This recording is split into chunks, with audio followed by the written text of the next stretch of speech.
Bonjour, meus amigos! Sejam muito bem-vindos a mais um episódio do nosso podcast Segredos dos Milionários.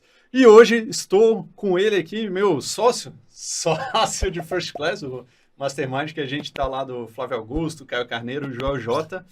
E ele que está nessa área do marketing digital também, mas não é lançamentos, é um pouco parecido, um pouco diferente. A gente vai saber mais sobre essa história. Ele que é CEO do grupo do senhor João Brognoli. Seja muito bem-vindo, mano. Valeu, Léo. Obrigado pelo convite. Prazer estar aqui com vocês. Boa, tamo junto, cara. Velho, pra começar, a pergunta que eu sempre faço, né? Que eu já te perguntei, já fiz o briefing antes ali. Primeiro milhão com quantos anos e veio de onde? Boa. Como eu falei, primeiro, quero agradecer pela oportunidade de estar aqui, né? Primeiro milhão é um número marcante, né? Aham. Acho que não tem como não lembrar. Então, quando eu vi a primeira vez líquida, falando em número líquido mesmo, com 28 anos, né? No auge da pandemia ali em 2020. Estourou ali na bolsa. Em 2020, alguns investimentos, ele veio tanto da questão profissional, obviamente, do meu negócio, né? Foi a base da minha estrutura, mas também fiz alguns investimentos que deram bastante certo. Algumas questões de cota do meu negócio também, enfim. Processo de vesting que a gente fez com alguns gestores em formato de venda de participação. Então, o líquido veio ali naquele ano de 2020 mesmo. Boa. Cara, como é que foi? Como é que foi ver o número ali? É bacana, né? Eu acho que o primeiro milhão ele é uma meta de muita gente quando se fala em dinheiro, né? Dinheiro, eu sei que um dos objetivos até do podcast que é desmistificar um pouquinho essa questão de falar em dinheiro, como se muitas vezes aqui no Brasil se trata como algo ruim, né? Sim. Mas é uma meta, acho, de muita gente, né? Muita Sim. gente tem essa meta, né? O primeiro milhão, acho que é um número Uhum. representativo. É um número que começa a diferenciar um pouquinho as coisas, né? Então, foi bem especial, cara. Bem especial poder ver com liquidez, assim, que existia esse patrimônio em moeda líquida, mas o grande objetivo é construir mais e mais, né? Sim, é Mas só o foi começo, né? muito especial, só o começo. Primeiro passo, o first step ali. Isso aí. Boa. Cara, já vamos falar mais dessa história, mas preciso, né, agradecer quem paga a conta. Boa. E hoje temos nossos patrocinadores, 2 são meus, são das minhas empresas, porque sou eu que estou pagando a conta também, né? Então, Tá vou certo. agradecer aqui a Movement, nossa agência de lançamentos. Então, fazemos lançamentos. Se você é especialista, já tem bastante audiência para fazer lançamentos acima de um milhão de reais, a gente faz. Para quem está começando, está mais no começo, a gente tem consultoria e mentoria sobre lançamentos, gestão e organização de agências de lançamentos. Temos também a Milhas Lucrativas, onde temos os nossos cursos que ensinam as pessoas a acumular mais milhas para viajar, e de executiva pagando preço de econômica, às vezes até mais barato que econômica, acessar a sala VIP, conhecer tudo sobre os cartões de crédito.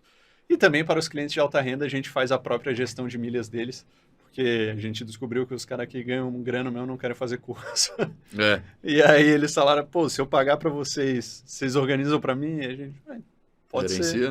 né? Aí agora a gente faz a gestão dessas milhas. E temos também a Evermart, que é a plataforma de pagamentos que a gente usa e gestão que faz onde a gente hospeda os cursos que a gente lança principalmente com milhas. E a Evermart agora está com uma promoção de taxa zero. Então, se você vende curso online, te convido a conhecer a Evermart para lançar por lá e também hospedar seus cursos lá. Beleza? Então, feito jabá, vamos Boa, ao certo, que né? Não, interessa. propaganda é alma, né? Exatamente.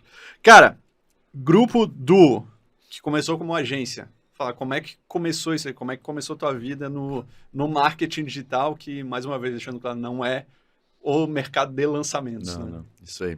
Então, a minha área do marketing digital ela é voltada mais à parte de publicidade, marketing digital para empresas, né? Não para lançamentos de infoprodutos ou para outro tipo de lançamento. A gente trabalha o marketing dia a dia mesmo das empresas, né? Seja desde o início de uma parte, um e-commerce está buscando mais conversão, mais resultado em vendas, uma empresa está buscando um posicionamento de marca ou algo mais institucional, então é essa área do marketing digital diferente da área de lançamentos. A gente faz para um cliente que outro também, a parte de lançamento, mas um pouco menor de algum produto, de alguma questão, um pouco diferente da que vocês tratam de lançamentos mesmo. Essa área do marketing digital, para mim, ela veio ao meio do processo da Duo, né? A Duo, ela iniciou, na verdade, como software house, em 2013, como desenvolvimento de sites, projetos, aplicativos. E ao longo do tempo, 2014 e 2015, a gente teve a necessidade de clientes mesmo dessa área com pequenos comentários do tipo, pô, vocês não querem? Eu gosto do design de vocês, por que vocês não não iniciam a minha parte de redes sociais, não querem gerenciar a conta para mim, e aí a gente pegando pequenas continhas ali, de clientes até importantes, mas pequenos movimentos, entendemos que o marketing era algo que nos atraía também e que a gente poderia ter uma forma de remuneração recorrente, né? Então, o projeto era muito pagamento, entrega. A parte recorrente não, ganho mensal, né? Então, previsibilidade financeira, tudo isso que acaba trazendo mais segurança a longo prazo. E eis que ali, em 2015, 2016, a gente foi estruturando. Com isso, a gente sempre teve, quando eu falo a gente, né? Eu iniciei a empresa com um sócio, foi crescendo ao longo do tempo, Sim. entrou meu irmão, que é o Luiz, ele entrou como diretor de vendas do negócio logo no primeiro ano, né? Ele veio fazer vendas para nós. E aí, posteriormente, esse meu sócio, que cuidava só da parte administrativa, vendeu a parte para mim. Enfim, não se encaixava mais. Depois que a gente entrou nessa parte de marketing digital, ele achava que não encaixava mais com seus objetivos. Eu comprei a parte dele, fiquei com 100% do negócio, e aí, ao longo do tempo, a gente foi fazendo alguns investimentos de ter pessoas dentro do negócio também associadas, né? Então, hoje... a empresa acabou se tornando um grupo, enfim, que dá para ir contando aos poucos aqui para ti. Mas entramos nessa parte de marketing digital sempre querendo internalizar todos os trabalhos, né? A gente não terceiriza nada. Então, temos que fazer redes sociais, vamos ter social media, design, tudo voltado para isso. Temos que fazer inbound, vamos ter gente voltada para isso. Temos que fazer não sei o quê. Então, todas as áreas, conteúdo, inbound, performance, ads, tudo interno, né? Por isso que ao longo dos anos acabou que hoje a gente tem 200 colaboradores na empresa. Caralho, 200, mano? 200 funcionários na agência. E aí o grupo ainda com previsão de crescimento aí até o final do ano, acredito que a gente possa estar beirando os 300 aí até dezembro. Caralho, mano, animal, como é que é gerenciar toda essa gente aí? Tem que contar com liderança, com gestores, é todo um processo, né? Ao longo dos anos a gente foi desenvolvendo outros líderes também, mas como acho qualquer outro negócio, o grande problema dos negócios são pessoas, né? Pessoas e também são a solução. Então, é tentar fazer desse limão uma limonada e montar uma estrutura de líderes, de pessoas capazes de fazer o negócio crescer. Só cresce se as pessoas estiverem alinhadas. Mas, e qual que é a tua formação, mano? Eu me formei em design. Em design? Em design. Eu aprendi a programar relativamente sozinho, assim, com algum apoio de alguém que me ajudava, mas aprendi a programar relativamente sozinho, tive formação em design. Então, comecei a empresa nessa ideia justamente porque eu tinha condições de fazer um site inteiro sozinho, fazer tanto a parte de criação quanto de programação. Então, eu me sentia tranquilo para fazer uma entrega, né? E aí, comecei a empresa nessa ideia. Em vez de ficar fazendo freela, acabei abrindo um negócio e depois me formei, me especializei em inovação e estratégia para pequenos negócios em Harvard. Fui para os Estados Unidos. Caramba, bicho é brabo, hein? E aí... bicho já meteu aqui uma... uma especializaçãozinha pequena, não é um grande... Mas já tá ali, né? Estudei em Harvard. O cara já bota na bio, né? Estudei em Harvard. Exatamente. Na época chamou um pouco de atenção até de algumas pessoas, abriu algumas portas também. Sim. Então, tudo que a gente faz agrega, né? Estar aqui no First Class agrega e assim por diante. Com certeza. Tudo agrega. Certeza. E acabei tendo essa formação que foi me direcionando mais daí agora para a área de gestão do que da de desenvolvimento ou design. Massa. Mas e por que tu começou a empresa na parte de programação, assim? Era onde eu me garantia que eu entregava, né? Então, eu sempre fui muito preocupado com o resultado. A gente até estava falando nos bastidores sobre o resultado, né? Eu sempre me preocupei muito com o resultado daquilo que eu entregasse. Aquilo que eu me proponho a fazer, eu quero fazer bem feito.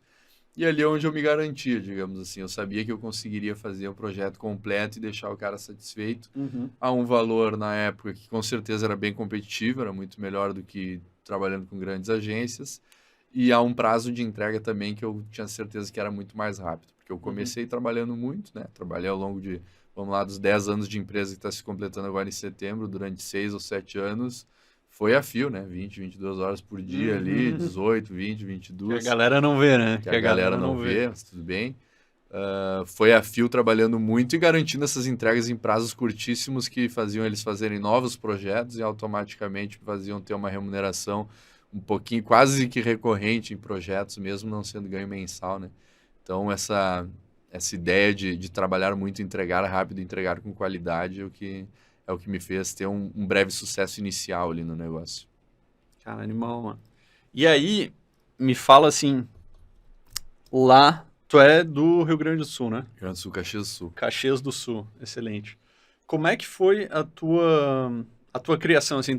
Teus pais faziam o quê? Eles são empresários, empreendedores? Boa. Meus pais trabalharam em conjunto, sim, desde que eu me conheço por gente. Uhum.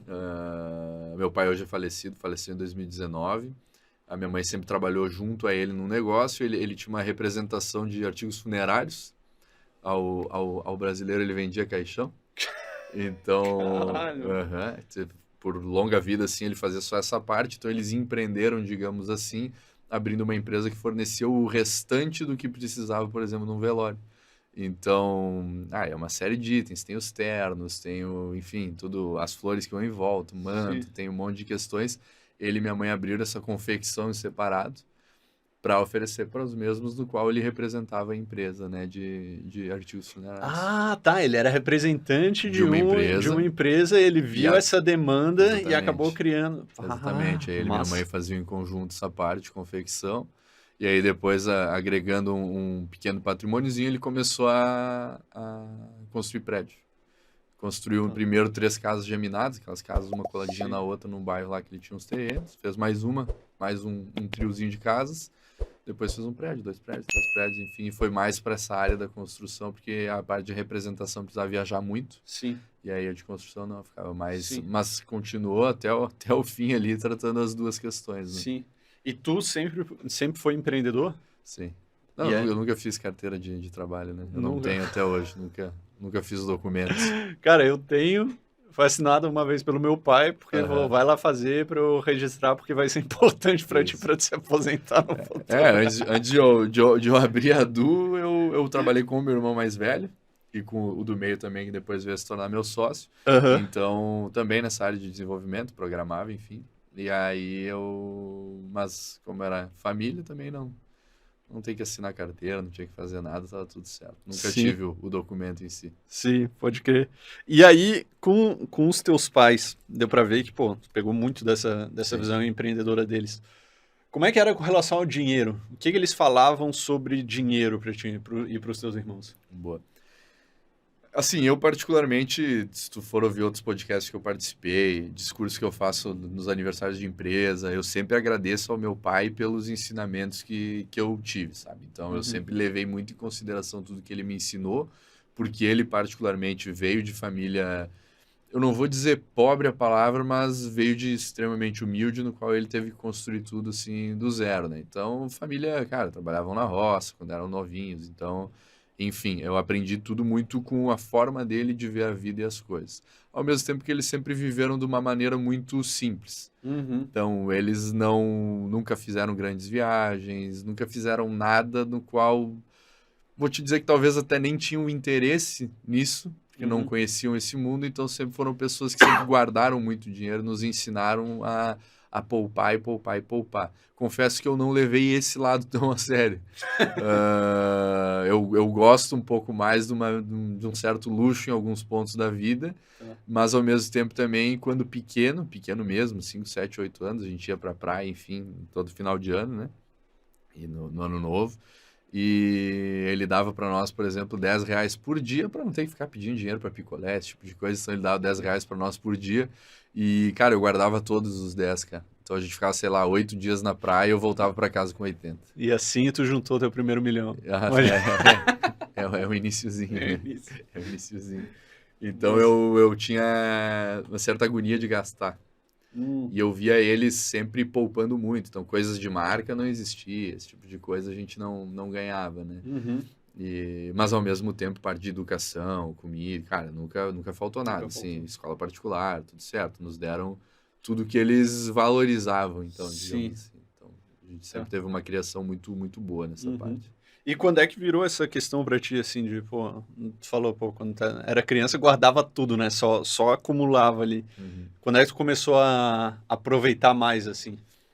Foi mais quando eu mesmo dei meus resultados, né? Então, antes disso, eu sempre tive um apreço, eu sempre gostei de ver marca, ver esse tipo de coisa, eu sempre achei bacana. Não é algo que eu esbanjo ou que eu faço questão também de pô, camiseta preta normal. Sim. Eu sou um cara tranquilo ao mesmo tempo, mas gosto, cara, gosto dentro de uma normalidade, assim, Uhum. nada de exageros. Então, quando eu mesmo comecei a ter os meus próprios resultados, eu vejo isso muito mais como um presente para mim mesmo, em determinados Uhum. momentos, do que como necessidade. Então, eu não deixo a coisa me ter, eu que tenho que ter a coisa. Então, eu não permito que... Eu gosto muito de relógio, por exemplo. Tenho uma coleção que é o item que eu mais gosto, assim, na verdade, de relógio. Então, talvez o único que eu realmente invisto, assim. Trato até como investimento, às vezes. Mas ele não pode me ter, né? Eu que tenho que ser responsável por aquela colheita, digamos assim. Então, o item de luxo, para mim, ele é muito um presente que eu mesmo me dou em determinadas grandes conquistas ou determinadas situações. Mas isso não pode ser o nosso objetivo, né? Tem que ser só uma premiação mesmo particular. Massa. O que é dinheiro pra ti? Dinheiro, assim, eu concordo com a famosa frase de que dinheiro não traz felicidade, mas eu também tenho um viés de que tudo aquilo que nos faz feliz precisa de dinheiro. Então, é óbvio que é ótimo o momento com a minha esposa, é um ótimo momento com os meus filhos, é fantástico, com a minha filha, no caso, não os meus filhos, é fantástico estar vivendo com eles apenas e ser feliz único e exclusivamente por aquele momento. Mas todas as coisas que tem em volta daquele momento, eu acredito que o dinheiro proporciona. Então, o conforto do local que tu está estando feliz, o conforto de tudo aquelas outras questões em volta, tu ter a segurança, tu saber que tu tem um plano de saúde ótimo que vai te cobrir a qualquer momento. Então, eu acho que o dinheiro ele traz muitos detalhes que acabam permitindo que tu tenha a possibilidade de ser feliz com as pequenas coisas. Porque são, sim, as pequenas coisas e pequenos detalhes que nos trazem felicidade. Mas eu acho que o dinheiro ele nos permite ter pequenos, vários, muitos momentinhos que empurram a possibilidade dessa felicidade ser um pouco mais segura, um pouco mais tranquila. Até porque se o cara não tem dinheiro, o cara vai estar sempre correndo atrás do dinheiro, não vai nem Exatamente. conseguir viver esses momentos, né? Exatamente. Eu acho que ele traz tranquilidade e ele te permite viver as coisas que o dinheiro não compra.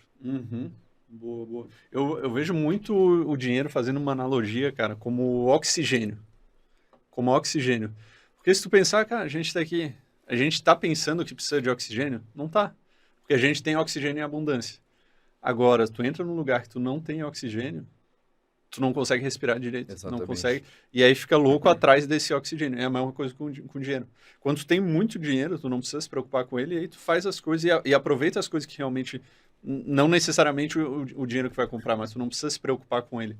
Agora, quando tu não tem, e eu posso falar por mim, cara, chega a dar falta de ar. Teve época na minha vida que eu acordava no meio da noite com crise de ansiedade, taquicardia e falta de ar porque eu não tinha grana. Eu não sabia como é que ia pagar as contas.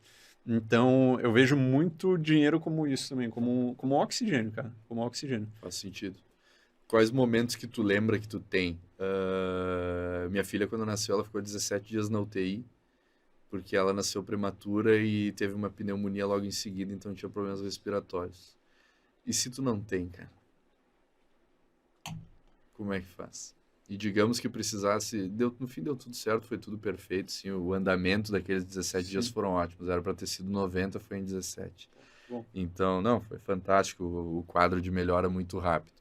Mas e se não tem, por exemplo, para ter um plano de saúde que cubra aí? E eu estou falando de pequenos detalhes, a gente não está falando de R$ 1 milhão, a gente está falando de um plano de saúde, cara, que no Brasil hoje não é uma realidade de uma maioria. Sim. Então, a segurança de só você saber que você pode pegar um leito melhor no hospital, que pode te dar uma individualidade para ficar particular, até para ter aquele sofrimento da minha esposa que tinha recentemente feito o parto para ter um quarto só privativo. É sempre no pequeno detalhe. Por isso que eu digo, não é... o dinheiro ele não compra a felicidade, mas ele muitas vezes te coloca em lugares que te permite seguramente ficar muito feliz também. Massa. E me fala, João, quais as pessoas nessa tua jornada, as que mais te ajudaram a chegar no nível que tu tá? Pô, legal. Que nem eu falei, com certeza o meu pai, muito do que ele foi um cara muito duro, digamos assim, ao longo da vida, então ele cobrava, eu vou falar particularmente de mim, Sim. Tenho outros 2 irmãos, né, mas falando particularmente de mim, eu acho que ele sempre me cobrou muito, a palavra não é perfeição, mas sempre me cobrou muito a nota 10, então, no colégio e tudo, e eu devo muito a ele a minha mentalidade de não aceitar a derrota de jeito nenhum. Então, devo muito a ele esse empurrão da minha mentalidade de acreditar que alguém que vem do nada, como foi o caso dele, consegue construir algo, enquanto se ele me deu algo como estudo e tudo mais, nada mais era do que a minha obrigação fazer algo muito maior com isso. Eu já admiraria Uhum. ter tido a vida que ele teve, mas eu sei que por ele ter me dado a base, eu mereço e eu devo a ele fazer algo muito maior do que aquilo que ele fez. Nossa. Então eu tenho isso comigo, e isso para mim é o meu empurrão eterno, né? Mesmo depois dele ter falecido, eu continuo fazendo, imaginando que ele esteja vendo, porque é o que me empurra a seguir. E aí, claro, cara, e minha esposa também é fantástica, assim, para mim. Ela, nos momentos que nem tu falou, sem oxigênio, lá atrás, quando eu estava começando o negócio, eu comecei o negócio no negativo, então Uhum. eu não tinha grana mesmo para começar, eu tive que trabalhar muito para fazer isso, mas as contas continuam vindo. Uhum. Então, minha esposa me bancou várias vezes lá atrás, que ela também trabalhava, Massa. me bancou ali. A gente está falando de R$ 2.000, R$ 2.500, do cara simplesmente não ter Sim. e precisar pagar o cartão de crédito, precisar pagar algumas contas. Quem foi lá e bancou acreditando na ideia foi ela. Então, de lá até então, até hoje, continua firme sendo o meu grande motivo, né? Minha grande inspiração, meu grande motivo é a minha esposa e, claro, posteriormente minha filha, né? Que nasceu também, agora ela é o novo motivinho aí para seguir fazendo e construindo muito, né? E agora de uma maneira diferente, que nem a gente falou, pô, Sim. trocar o excesso de trabalho por um trabalho mais tranquilo para poder aproveitar com elas agora o que a Uhum. gente construiu juntos, né? Eu sempre Uhum. falo, cara, a empresa, ok, é do João, o João que fez a Du, mas a construção foi minha e dela, assim, desde o princípio. Uhum. Porra, que massa, mano. Eu tenho muito essa visão. Eu passei muito por isso também, né? Porque no começo, velho, eu fiquei assim, fiz o Fórmula lá em 2014 e fui começar a ganhar grana. Fiz o primeiro 6 e 7 em 2019. Levou 5 anos. Nesse meio tempo, cara, ganhava um pouco, gastava, mas assim, servia para pagar as contas. Em vários momentos não conseguia pagar as contas. E a hoje minha esposa, na época minha namorada, quando a gente morava junto, ela sempre bancou quando precisou. Então a importância de ter um time, né, de ser um time, do casal ser um time. Quando um precisar, o outro ajuda e tá sempre ali para isso.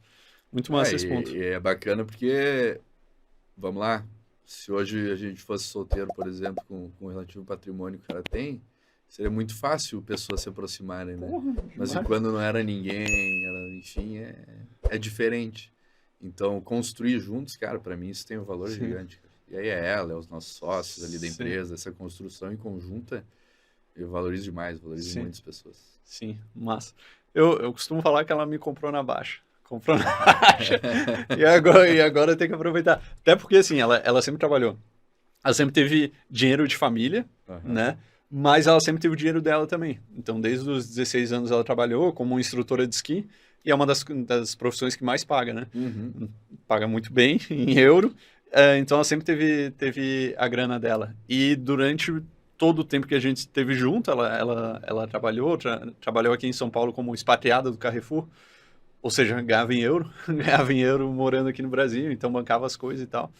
E aí, depois eu comecei a ganhar grana, em 2019 ali comecei a ganhar grana, e recentemente ela resolveu fazer uma transição de carreira, né, que ela trabalhava muito em empresa grande e falou, cara, quero trabalhar com coisa menor, trabalhar com comida, que é realmente a paixão dela.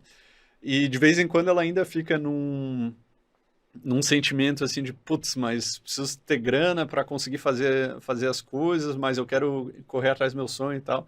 E aí eu falo para ela, cara, A grana é relaxa, nossa, cara. tu me comprou na baixa, ó, pensa o seguinte, tu comprou a ação na baixa, agora tu pode viver dos dividendos. O investimento é teu então, também, é isso aí. então fica A tranquilo. grana não é minha, cara, a grana é É, nossa. boa, A gente massa. constrói junto e vive junto. Em vários momentos ao longo dos anos ali, quando a gente começou a ter alguma coisinha juntos e surgiam oportunidades. Ah, vamos comprar um apartamento não sei aonde, vamos comprar um terreno não sei aonde, inclusive foi um sonho nosso em 2017, acho.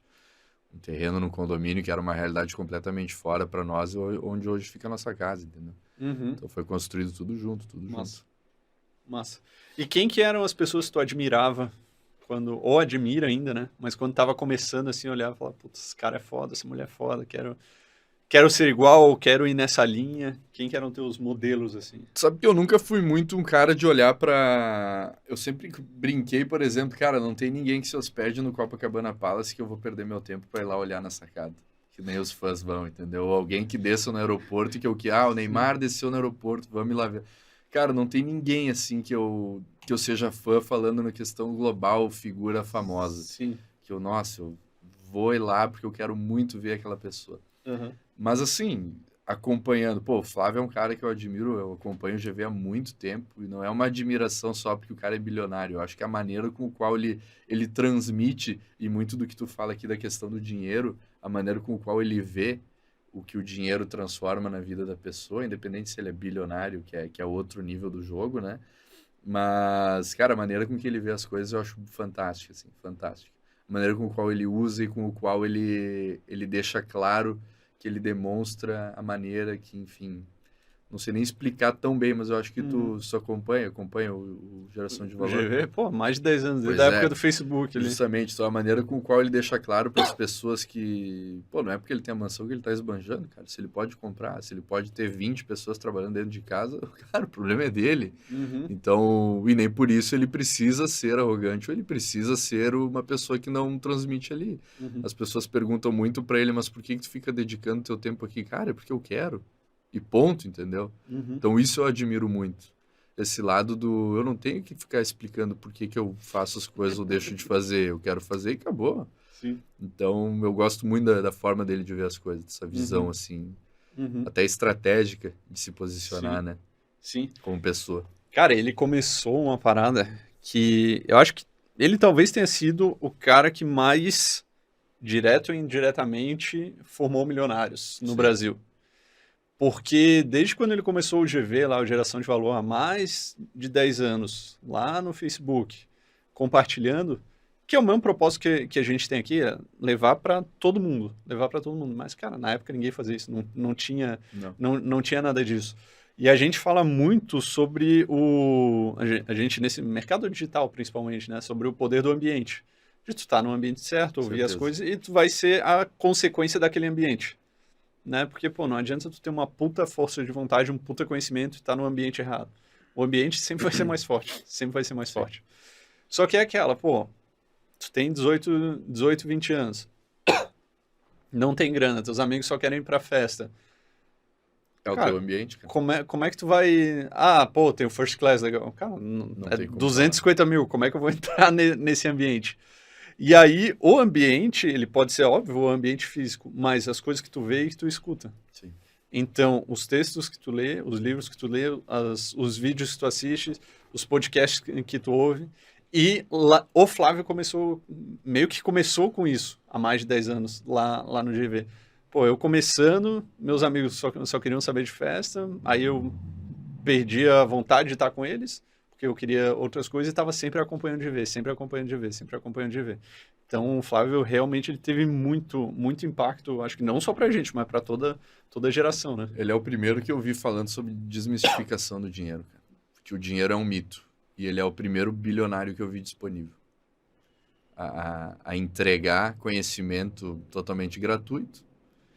E porque o que hoje a gente está pagando ali não é pelo conhecimento, a gente está pagando pelo network. Né? Sim. Então, ele entrega gratuitamente, é disponível sendo bilionário, tendo multinegócios e desmistifica o dinheiro como se ele estivesse falando algo que qualquer um tivesse condições de construir, porque na teoria ele é o qualquer um lá atrás, né? Uhum. Lá atrás ele era esse qualquer um. Então, é muito interessante o modelo de entrega dele, eu acredito muito.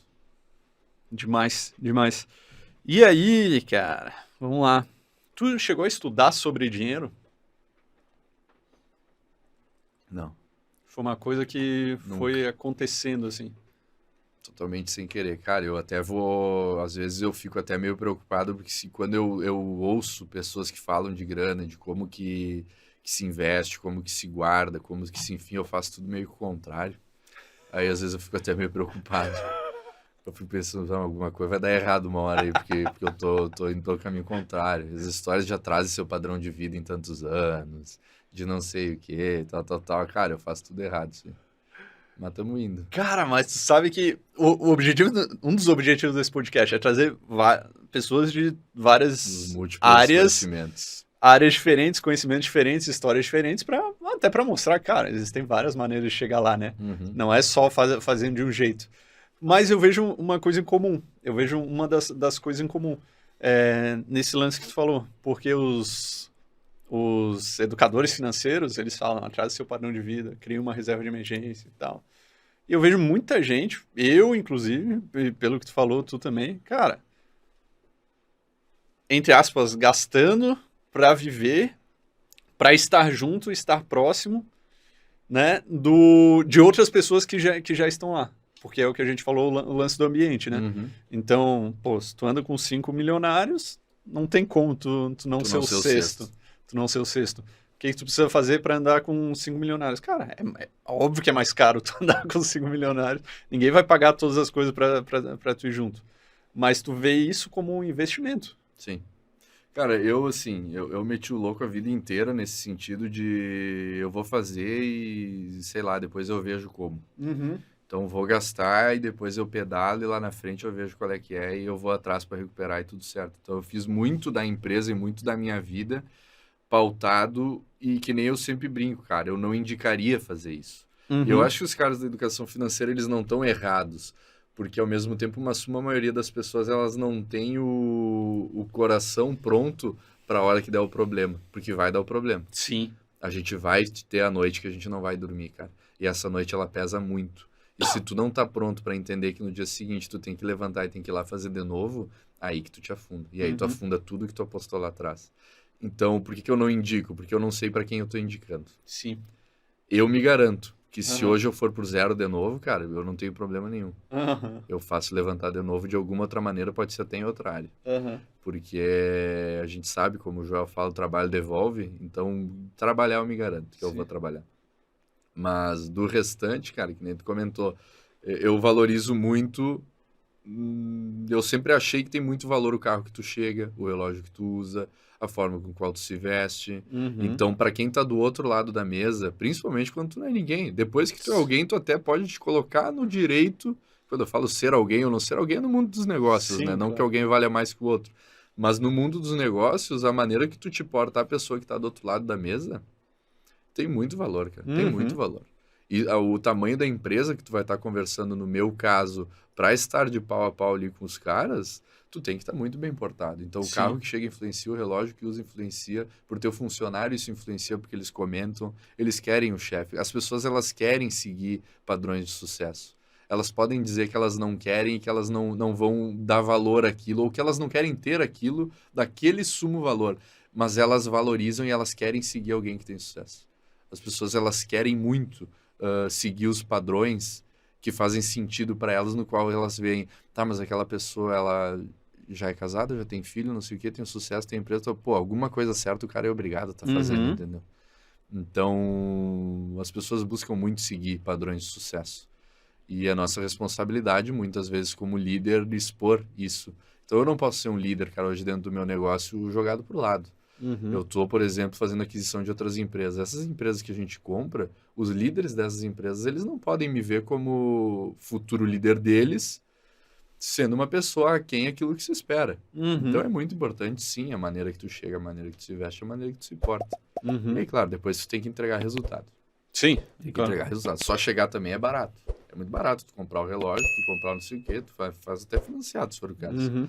É barato chegar, mas depois tem que entregar, né? Então, aquilo que se promete tem que se entregar. Pô, muito bom, mano. Muito bom. Eu vejo isso muito comum, cara. Eu vejo muito em comum. Dois pontos que eu anotei aqui. Essa confiança em si mesmo, que é o que eu vejo, eu também tive isso aí, velho. Pô, eu sempre reinvesti em mim mesmo. Toda a grana que eu ganhava, cara, fui investir na bolsa, quando já tava mais que milionário. Já tinha feito milhão. Por quê? Pô, tu vai investir na bolsa ali, sei lá, ou vai fazer a tua reserva de emergência, que vai render 13% ao ano, vai render uma Selic. Ah, se tu se veste bem, chega no evento com crachá VIP, tu gastou muito menos e tu consegue um resultado muito maior.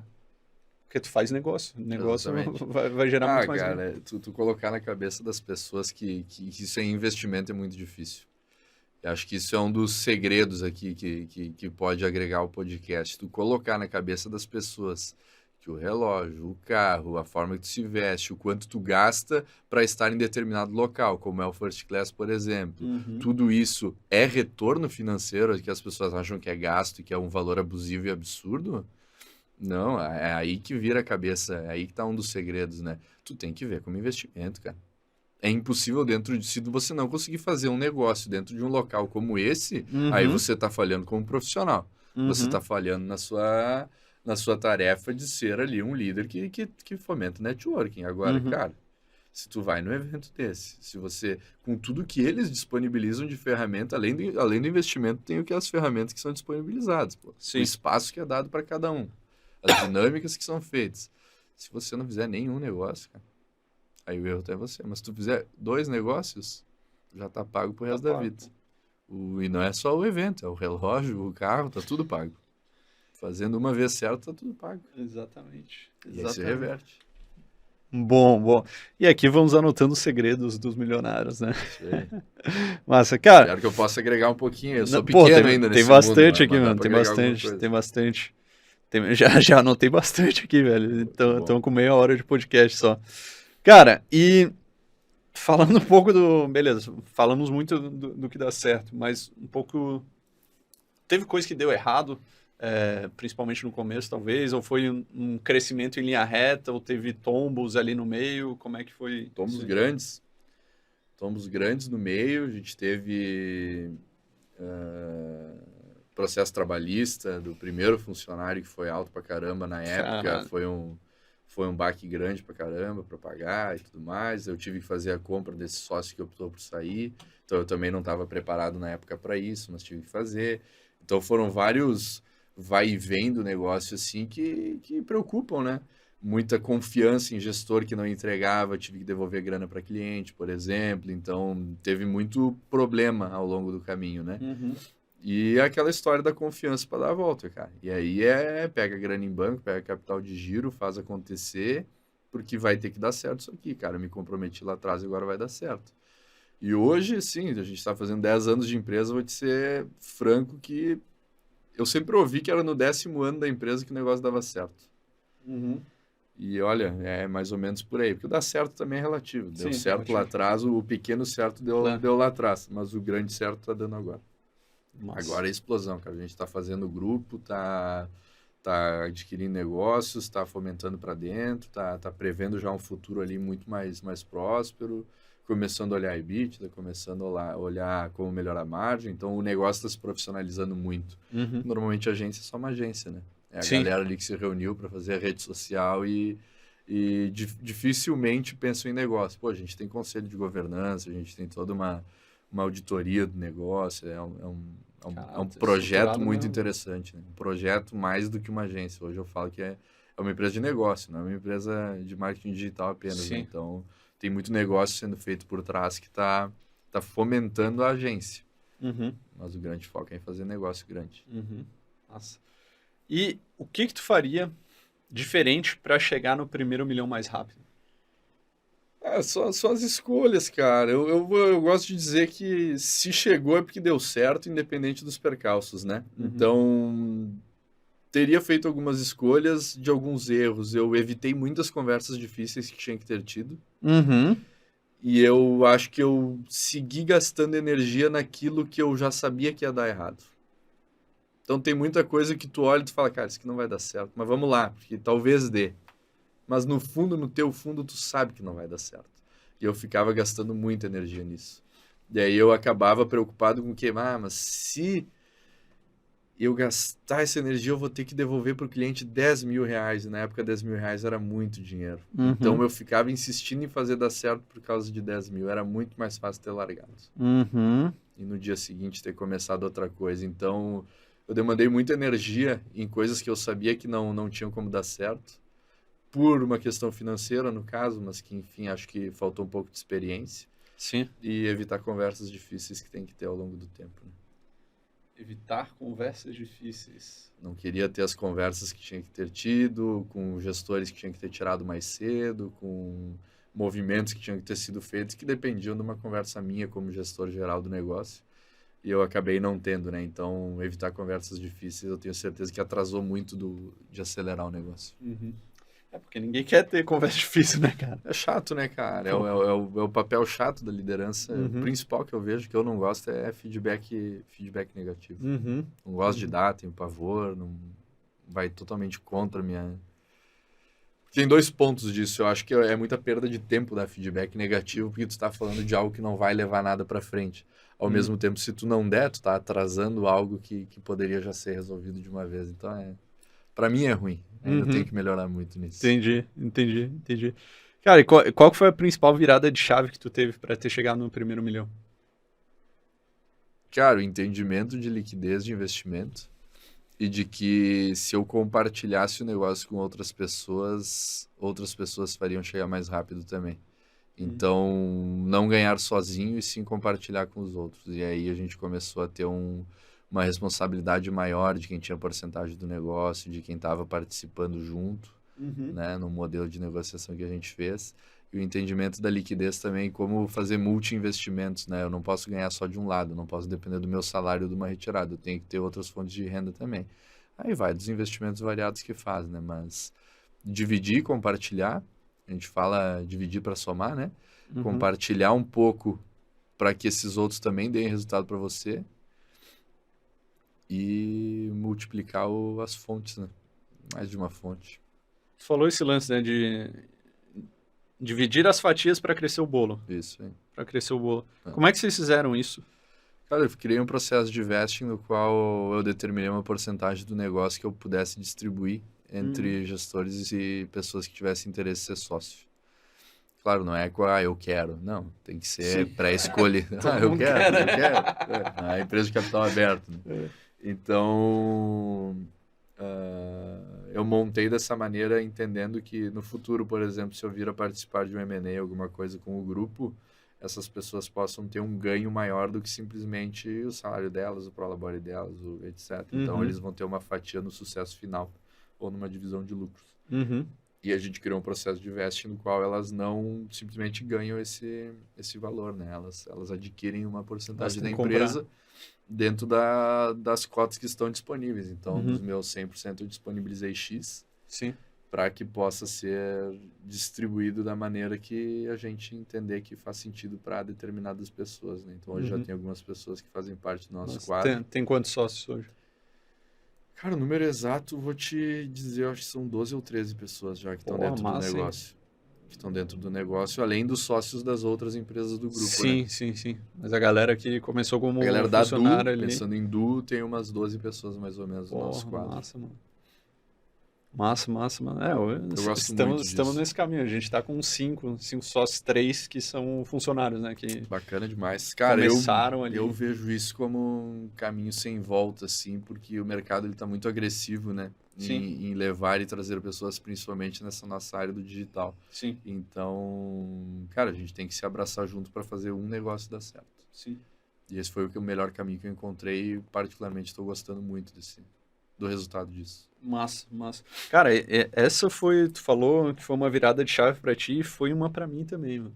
Eu, durante muito tempo, até, assim, fiz Fórmula em 2014, né? Comecei a ganhar grana em 2019. Foi a minha principal virada de chave, meu. Porque em 2015 eu entrei num primeiro Mastermind lá, era 20 mil, era todo o dinheiro que eu tinha na época, de um lançamento que eu tinha feito. E... Pô, se tá pagando Mastermind é pra ouvir o cara que é o teu mentor ali, né? E o cara falava muito duas coisas. Sempre vende valor fixo, ou seja, nunca entra no mercado de lançamento, nunca entra com porcentagem pra garantir o teu. Só qual que é o problema disso? Tu nunca vai ter escala, né? Só vai ter escala com o número de clientes. E ele falava outra coisa. Não divide teu negócio, é melhor pagar fixo também. E aí... O que acontecia comigo? Pô, não tinha grana, como é que eu ia pagar? Aí eu contratei estagiários. Era R$1.000 por mês. Pagava R$1.000 por mês, me matava para conseguir faturar 5, para sobrar 2 para mim e tal. E eu fiquei uns 2 anos nessa loucura, sem conseguir avançar. E uma das coisas que deu a virada foi eu chegar para gente sênior, gente já estruturada no mercado, gente que sabia fazer. Fazer um vamos junto, né? Exato. Eu falei, cara, não tenho grana, mas tenho esse projeto aqui, é o projeto do Norton, de milhas, que a gente já faturou mais de 20 milhões juntos. E, assim, tinha feito um primeiro lançamento, né? O lançamento mínimo viável, que eu chamo. Tinha faturado 27 mil. Eu falei, cara, eu acredito que vai dar certo. Vamos, vai ter tanto por cento para cada um. Bora. Aí eu consegui uns loucos lá que acreditaram. Bora, vamos para cima. E aí estouramos. Aí que eu comecei a ganhar grana. Então, esse lance de dividir as fatias, ou seja, tu tem menos fatias, mas o bolo cresce muito, muito maior. História, né? Melhor 1 de 10 ou... Não é 1 de 10, é 5 de 10 ou 1 de 1 milhão, alguma coisa assim, né? Da proporção que for. Qualquer cálculo que for ali, o que é, importa é melhor ser Perfeito. parceiro de algo gigante Exato. do que tu ser solitário em algo... Tu tem 100% de 10 mil Isso, ou 10% de 1 1 milhão. isso aí. É mais. Massa. Cara, chegando nas nossas perguntas finais, já anotei coisa pra caralho aqui já. Que bom. Perguntas finais são talvez as mais importantes, especialmente a última para quem tá começando. João, pra ti, o que um milionário sabe que um não milionário não sabe? Experiência, cara. Eu acho que depois que tu começa a entender que o dinheiro, na verdade, ele não é o fim, ele é o meio. Tu precisa usar o dinheiro para chegar onde tu quer e não esperar tu ganhar o dinheiro e tu parar. Eu acho que quando tu começa a ganhar um pouco de grana, tu precisa entender que aquele dinheiro ele precisa trabalhar para te gerar mais. Que aí vem de encontro o contrário que a gente estava falando antes de guardar, poupar, porque não sei o que. Cara, reinveste, cara. Porque o primeiro ele é o mais difícil, na verdade, né? Aí depois é que tu multiplica. Exato. Cara, eu falo direto isso aí. O primeiro milhão é o mais caro, mas o segundo milhão é inevitável. É, isso aí, cara. Então, eu acho que tu tem que usar o dinheiro ao teu favor, né? As pessoas, elas vão ficar 100 mil, 150 mil. Cara, mas eu vou deixar isso aqui e eu vou ir buscar o resto. Não, usa essa grana, cara. Usa essa grana e vai atrás do resto, cara. Compra o carro, compra o relógio, compra o mastermind e vai atrás de onde os outros que são milionários estão. Não fica guardando o dinheirinho ali esperando. Não é dinheirinho, né, mano? Não fica guardando o valor esperando chegar no outro. Ele não vai chegar se tu esperar. Não vai chegar se tu esperar. Tem que reinvestir em conhecimento, em networking, em presença. Sim. E aí presença da maneira que for, né? Na Sim. tua área, da maneira que tu tem que se apresentar. Cada um Sim. tem uma maneira diferente. Sim, porque, cara, vai render muito mais do que qualquer ação, mano. Não existe. Qualquer ação, pô. Não existe. Não tem rendimento melhor do que tu tá investindo no ambiente, cara. E o ambiente envolve aquelas coisas que a gente tava falando, cara. A maneira que tu se porta, a maneira que tu se apresenta e qual é o ambiente que tu está. Então o investimento tem que ser voltado tudo para isso. Aí tu chega. E depois que tu chega, aí tu multiplica. É muito mais fácil. É bem mais fácil. É muito mais fácil. Tu já sabe o caminho, né? E principalmente sabe onde tu errou. Exatamente. E aí vem um lance lá do que tu falou, né? Pô, se eu perdesse tudo, começasse do zero agora, conseguiria chegar. E conseguiria muito mais fácil, porque é a mesma coisa. Tu faz um caminho, tu já sabe qual que é o caminho. Sim. A diferença, então, do milionário para quem não é que o milionário, ele erra e ele sabe consertar. Ele já passou por isso. O não milionário, ele, por enquanto, só erra. Ele ainda não sabe o caminho para consertar. Então, ele precisa aprender fazendo as coisas para depois, quando chegar, ele entender, mas foi aquilo que eu errei. Então, eu já sei consertar. Por isso que aí o milionário, ele multiplica mais rápido, porque tu não te permite mais o erro. Porque tu já sabe o caminho. Aí é muito mais fácil. Massa. João, antes da nossa última pergunta, vou ler aqui as coisas que eu anotei, que são as coisas que mais me marcaram. Os segredos do milionário João Brognoli. Porque eu sempre incentivo a galera que está vendo, que está ouvindo, a anotar, porque, assim, o que eu anoto é o que me impactou, baseado na minha história, no que eu estou vivendo. E cada um vai ter as coisas diferentes, e não adianta nada só ver e ouvir, não anotar e não implementar, porque senão passou 5 minutos, já esqueceu. O podcast nada mais é também do que uma oportunidade de fazer esse networking, por mais que eles não estejam aqui conversando, eles estão ouvindo alguém que já fez alguma coisa, né? Exatamente. Então é oportunidade, né? Exatamente. Tu tá no ambiente. Na prática, acaba estando no ambiente, né? Vamos lá. Primeiro ponto que eu anotei. Cara, trabalhava muito no começo. Então, tu me falou, cara, chegou a trabalhar 20 horas por dia. Sim, no começo. Anos e anos. Não é nem trabalho no começo, muito. Mais da metade do tempo. No começo foi 50% do tempo. Aí. E aí tu era muito focado em entregar rápido e entregar com qualidade. Sim. E se matava pra isso. Tu também falou o lance, eu achei muito interessante o lance que tu falou do teu pai. E a visão empreendedora que ele teve. Então o lance, era representante lá dos caixões, aí começou a vender várias outras coisas em volta, depois foi para a construção, então ele tinha muito essa visão e tu pegou muito dele, achei isso muito interessante. Mas tu falou também um ponto que é sobre depois comprar as coisas e tudo mais. Tu falou, as coisas não podem me ter, eu tenho que ter as coisas. Então, tu não pode ser refém das coisas que tu compra. São dos relógios, do carro, das roupas. Tu que precisa usar elas. Cara, eu fui assaltado agora em São Paulo. Quando é que foi, cara? Foi quando a gente inaugurou o escritório, que foi em março. Fui assaltado no táxi, eu tava com o iPhone tinha seguro aí, é tranquilo, e eu tava com o relógio, eu tinha um Rolex e levaram. Mas tu tava mexendo no iPhone? Como é que foi? Foi todo um assalto diferente aí, tem um carinha avisou o outro, tudo no esquema, eu tava dentro do táxi, ele pegou o meu e do meu colega. E eu tava com o Rolex ali, que tinha um valor, que era um que eu tinha comprado quando umas coisas deram certo. E tudo certo, tranquilo. E aí, cara, a maioria das pessoas me perguntou, tá, mas e o relógio, o relógio, o relógio? Eu falei, que eu não quero saber do relógio, cara. Pô, o cara botou a arma na minha cara, entendeu? Levou as fotos, e levou o celular e eu fiz uma besteira de não ter o backup do iCloud, que eu troquei de cartão de crédito, uma época eu esqueci de fazer o do iCloud, que enfim não recebia. Eu perdi muita foto importante da premiação que a gente teve de agência do ano e muitas fotos que eram minhas da minha filha. Sim. Putz. E aí, claro, minha esposa tem um monte, vou pegar com ela, mas eu perdi as que eu tinha feito de longo tempo, assim, até julho de 22, mais ou menos. De março de 23 a julho de 22, perdi tudo. Cara, isso aí que importa, entendeu? O relógio, mas o relógio custa um monte. Eu falei, cara, foda-se o relógio, cara. O cara botou uma arma na minha cara, eu perdi as fotos da minha filha, que eu quero saber o relógio. Eu compro outro, cara. Não hoje, não amanhã, mas é um bem, é só um relógio. Não interessa, né? É só um relógio, cara. Então não dá pra ser. Eu poderia estar me matando, ou sei lá, pô, levar um bem de alto valor agregado, mas não é a questão, pelo amor de Deus. Sim. As pessoas se preocupam muito com os bens. Tem que ser prêmio, cara. E o bem não pode te ter. Tu que tem que ter ele. Brava sim, mano. Tem que ser prêmio. Gostei disso aí. Poucas pessoas reagiriam assim, mas muito interessante. Bom, tu falou também da mentalidade de não aceitar a derrota, que tu pegou do teu pai.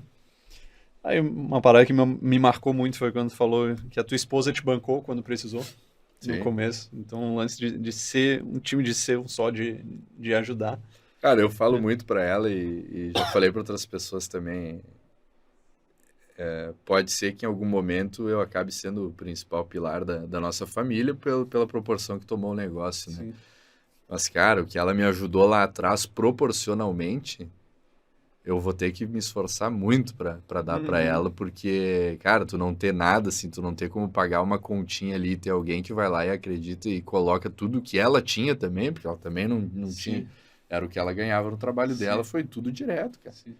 Então, proporcionalmente, eu vou ter que fazer muita coisa pra cobrir isso aí. Sim. Então, Animal. elas não têm, cara. Elas vão ser sempre meu objetivo por saber do que ela fez lá atrás. Massa. Pô, acho legal a gente falar isso, porque hoje, sei lá, nas redes sociais tem um monte lá daquele lance de o homem precisa prover, o homem precisa ser o responsável e tal, a mulher tem que cuidar da casa, ficar de boa e tal. Não, cara. Cara, isso é muito importante. Muito Não, foda. hoje é todo mundo, cara. Não existe mais. Isso, pô, século passado pra trás, né? Exato. Pô, a mulher tem total condição, o homem tem total condição. Eu acho que dividir essas coisas, ficar buscando rótulo para as coisas, não faz sentido nenhum, cara. Hoje, dos nossos sócios lá, das nossas lideranças, mais de 50% das lideranças da empresa são femininas. Uhum. E por quê? Porque chegaram lá por mérito, cara. Sim. Não existe um motivo, vou te escolher por isso, por aquilo. Cara, eu vou te escolher pelo teu resultado. Sim. Demonstrou resultado, concordo até, tá? Que não são todas as empresas que pensam assim. Eu acho que existe ainda alguns passos que têm que ser dados para melhorar isso, com certeza. Mas de forma geral, pelo menos no meu entorno, cara, é resultado. É resultado e é mérito. E todo mundo tem condição e não dá pro cara ter mas ela vai me emprestar o dinheiro, mas eu sou o homem. Cara, pelo amor de Deus. Tu já tá automaticamente criando uma crença que vai te impedir de crescer no futuro, cara. Porque tu vai depender dos outros. Mesmo tu sendo o líder, tu sendo a pessoa que mais tem ali poder aquisitivo dentro do negócio, tu ainda depende do estagiário, inclusive. Tu depende de todos para continuar crescendo o teu. Se eles não fizerem, se todo mundo parar de trabalhar, tu se foi, cara, teu negócio, tu vai morrer em dívida. Entendeu? Massa. Então a gente depende de todo mundo, cara. Homem, mulher, enfim. Muito bom, muito bom, muito bom. Esse vai dar um excelente corte. Olha Vamos aí. viralizar isso aí.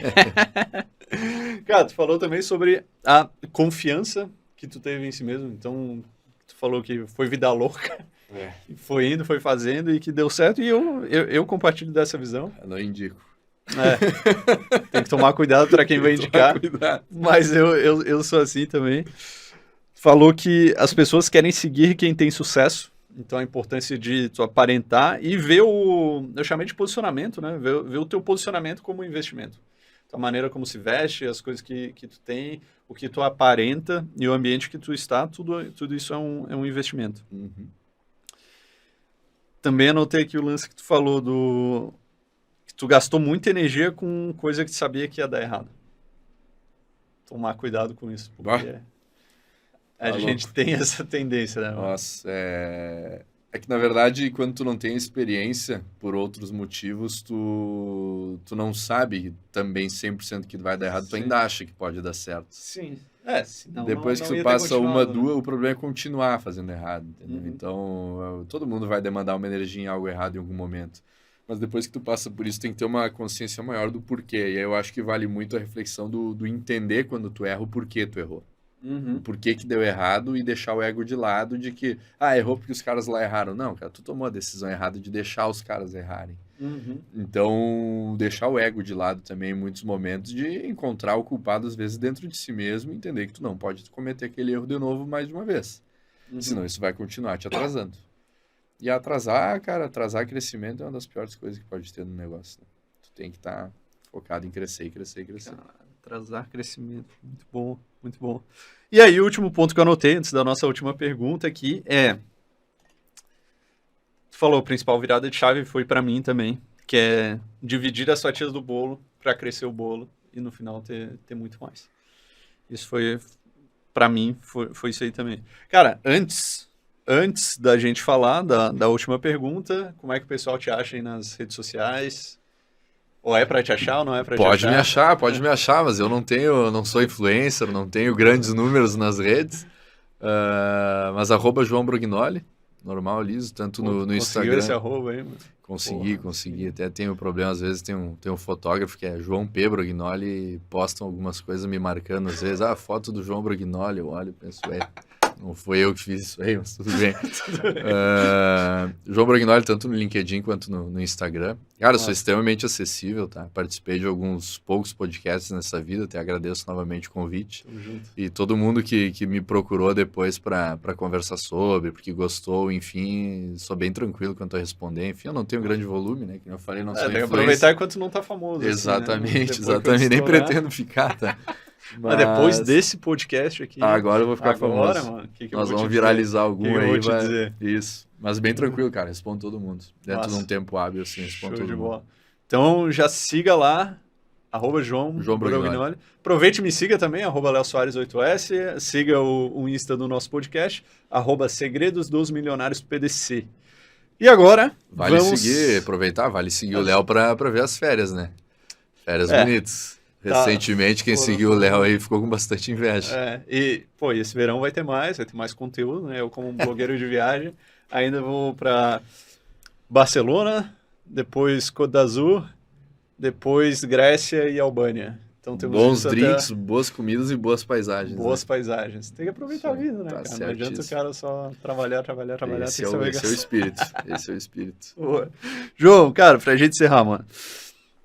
Se quando tu começou, tu tivesse R$200 com a cabeça que tu tem hoje, pra chegar no primeiro milhão mais rápido, o que tu faria com esses R$200? Meu irmão, eu comecei, cara, nem com 200, cara. Eu comecei com menos 5 mil. Eu aluguei uma sala pra Du, na época, e a gente resolveu trocar de sala no dia seguinte. E já tinha assinado o contrato e o cara não nos poupou da multa. Então, o dinheiro que nós tínhamos para alugar uma sala, ou para montar uma sala, ou alguma coisa, a gente já teve que pagar a multa de imediato por causa de um dia. Caramba. A gente começou do menos 5 mil, a gente já parcelou esses 5 mil com cheque no banco e teve que correr atrás para pagar ele. Então, o que eu mudaria na época, e acho que vem até de encontro com essa decisão de ter alugado mesmo sem saber se era aquilo que a gente queria, Faria muito mais rápido, com certeza, porque faria as escolhas muito mais assertivas e tentaria planejar um pouco mais rápido as decisões de futuro. Não se preocupar com o que se vai fazer hoje, com a sala que eu queria alugar naquele dia, e sim com a sala que eu queria ter no ano seguinte. Então, o planejamento que se faz do negócio, o entendimento de o negócio não é dia a dia, o negócio é futuro. Dia a dia a gente trabalha, a gente planeja o futuro, não planeja o dia de hoje. Então, teria sido com certeza muito mais rápido. Entender como que o negócio geraria dinheiro, como que eu poderia distribuir melhor o dinheiro, como que a gente poderia fazer, teria sido muito mais rápido. E tomar as decisões difíceis que têm que ser tomadas. E elas vêm de encontro a isso que eu falei do planejamento. O planejamento tem que saber que vão ter decisões que tu vai ter que tomar e que elas são difíceis e que vai te impactar na tua vida pessoal, profissional. E que a gente tem que estar pronto e disposto a resolver as coisas, cara. Senão não vem. Senão a grana não vem. Tem que estar disposto. Boa. Show de bola. Mano, sensacional. Obrigado por ter vindo. Obrigado aí. eu, de novo. Vamos nos ver amanhã ainda, né? Amanhã e junto mais depois. final de semana First todo. Class lá, Mastermind, Flávio Augusto, Caio Carneiro, Jota. Investindo, né? Investindo no ambiente, no posicionamento. Mas obrigado. Acredito que a galera curtiu muito. Iagão, anotou as coisas aí? Anotou Quem aí, gostou, ó. me manda lá no Instagram, lá pra eu Manda, saber já também, sabe. né? Boa, né? É isso Vamos aí. publicar algum cortezinho conjunto, vamos ver se o Com povo certeza. gosta. Quando sair vai ter carrossel, depois vai ter os cortes. Pô, legal. Pra viralizar, né? Te deixar famoso, cara. Nosso trabalho aqui Nosso te trabalho vai deixar ser famoso. me trazer seguidores. Beleza, mano? Show de bola. Valeu, Obrigado valeu. aí. Obrigado por ter Obrigadão vindo. mesmo. Parabéns. Valeu, obrigado. Meus amigos, esse foi mais um episódio do nosso podcast Segredos dos Milionários. Nos vemos no próximo episódio. Um abraço e Camigol!